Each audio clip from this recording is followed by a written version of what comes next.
رات کے کوئی 1 بجے کا وقت تھا جب اس نے اشل کے کمرے کا بلب چلتا دیکھا تو دبے پاؤں اس طرف آ گیا۔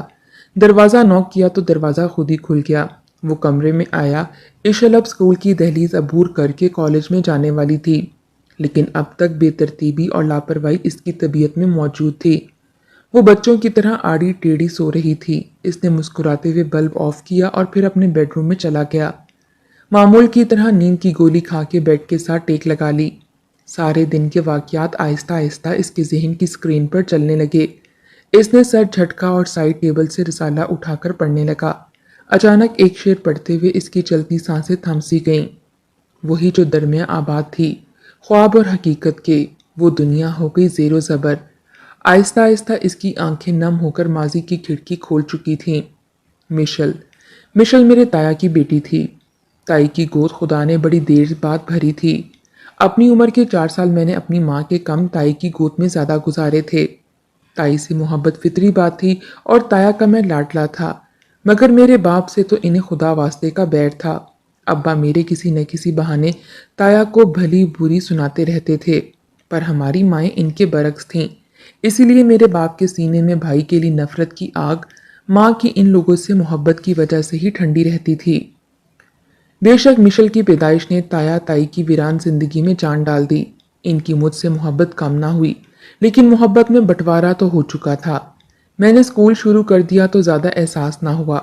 جب میں 4تھی کلاس میں آیا تو مشل بھی اسکول جانے لگی۔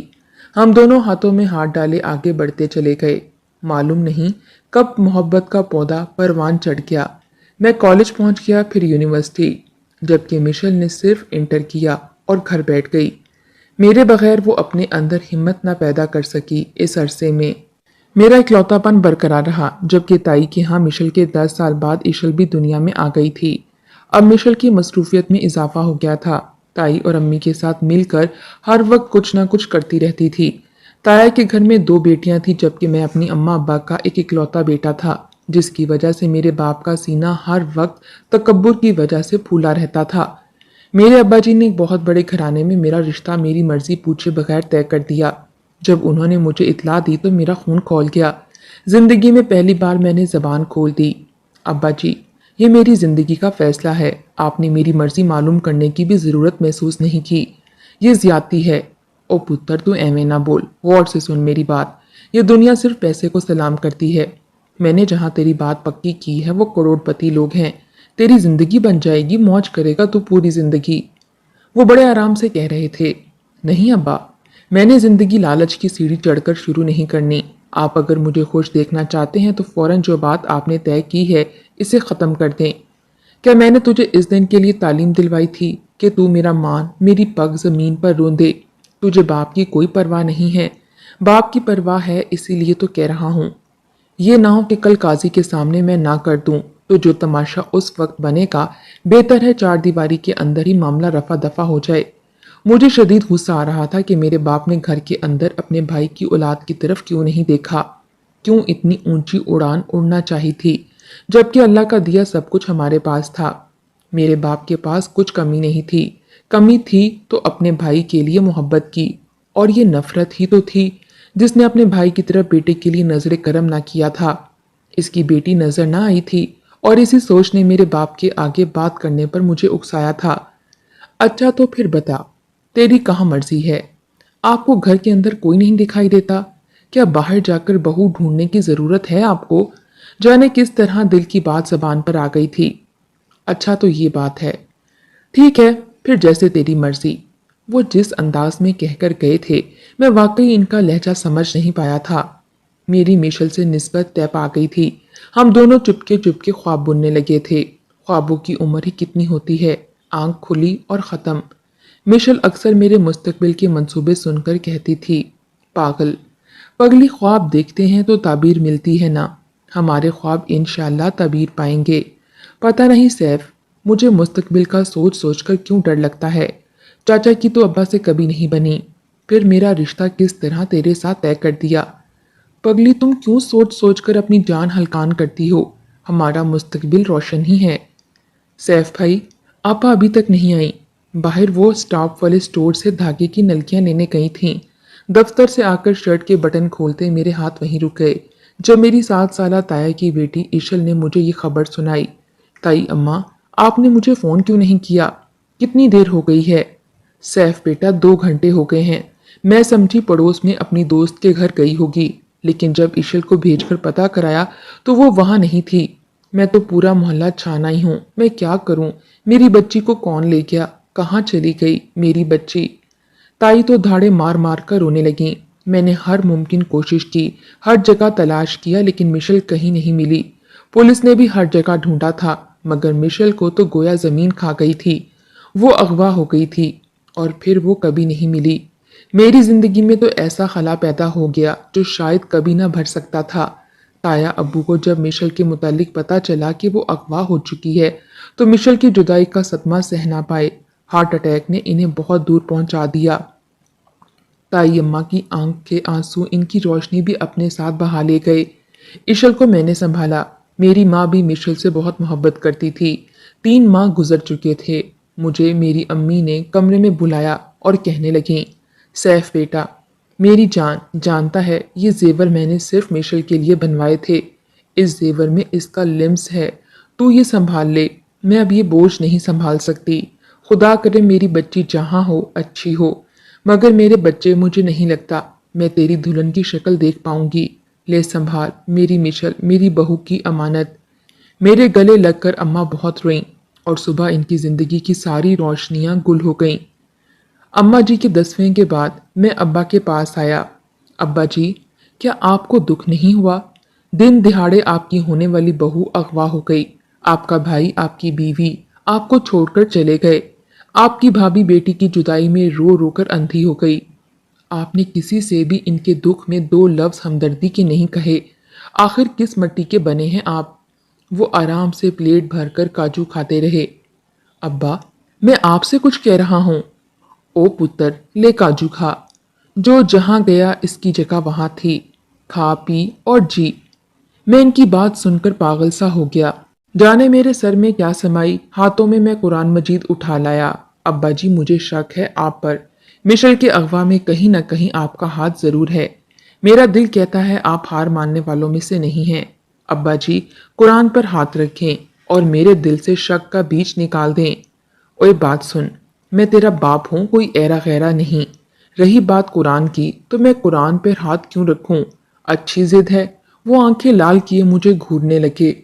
میں نے قرآن کو ابا کے بہت قریب کر دیا۔ آپ اللہ کی کتاب پر ہاتھ رکھنے سے ہچکچا کیوں رہے ہیں؟ میں نے دوبارہ کہا، رکھیں ہاتھ۔ انہوں نے بڑھ کر قرآن پر ہاتھ رکھ دیا۔ میں ہر معاملے سے پاک ہوں۔ جو تم سوچ رہے ہو وہ غلط ہے۔ شک ہے بس تمہارا۔ ان کی آواز جیسے کسی کھائی سے آتی ہوئی معلوم ہو رہی تھی۔ آنکھوں میں ویرانی بڑھنے لگی۔ میں قرآن کو وہاں سے لے کر مشل کی یادوں کو لیے گھر سے باہر نکل گیا۔ کوئی 12 بجے کے وقت میں گھر کی طرف آیا تو دیکھا محلے میں لوگ چہ منگویاں کر رہے تھے۔ میں فکر مند ہو کر گلی میں کھڑے ایک شخص کے پاس پہنچا۔ کیا بات ہے چاچا، آج یہ رش کیوں ہے گلی میں؟ وہ مجھے دیکھ کر گلے سے لگانے لگے اور بولے، صبر کرو بیٹا، خدا نے تمہیں امتحانوں کے لیے چن لیا ہے، حوصلہ رکھ کر سنو۔ کوئی 7 سوا 7 بجے کی بات ہے، تمہارے گھر سے تمہارے ابا جی کی دھاڑے مار مار کر رونے کی آوازیں آ رہی تھیں۔ ہم لوگ پریشان ہو گئے۔ ابھی ہم سوچ ہی رہے تھے کہ معاملے کا پتہ لگائیں کہ تمہارے ابا باہر آ گئے اور بالکل بیچ گلی میں گندی گندی گالیاں دینے لگے۔ پھر کبھی روتے کبھی ہنستے، پھر چیخ چیخ کر کہنے لگے، میں نے مار دیا، سب کو مار دیا۔ میرا بڑا بھائی میرے بیٹے کو داماد بنانا چاہتا تھا، میں نے بیچ دیا، اپنی بہو کو بیچ دیا۔ پھر ہنسنے لگے۔ ہم سب انہیں بڑی مشکل سے ہسپتال چھوڑ کر آئے ہیں۔ لوگوں کی باتیں سن کر مجھے ذرا دکھ نہیں ہوا۔ میں نے بے ساختہ خدا کے حضور ہاتھ اٹھا دیے، بے شک میرا مولا تیرا انصاف عظیم ہے۔ میرے باپ نے قرآن پر جھوٹا ہاتھ رکھ کر بیان دیا تھا۔ قرآن کی مار پڑ گئی تھی۔ میرے باپ کو گھر بار بیچ کر تائی اور ایشل کو لے کر ایک نئے علاقے میں موجود گھر خرید کر سیٹل ہو گیا۔ آخری بار اپنے باپ سے ملنے گیا تھا۔ پاگل خانے کے سارے پاگل سلاخوں کے پیچھے مجھے دیکھ کر ہنسنے لگے۔ میرا باپ سب کو کہانی سنا رہا تھا۔ مار دیا، میں نے سب کو مار دیا، یہ لفظ کہتے ہوئے فخر سے ٹھاٹے لگا کر ہنسنے لگا۔ میرا باپ، انہیں تو اپنے کیے کی سزا مل گئی تھی۔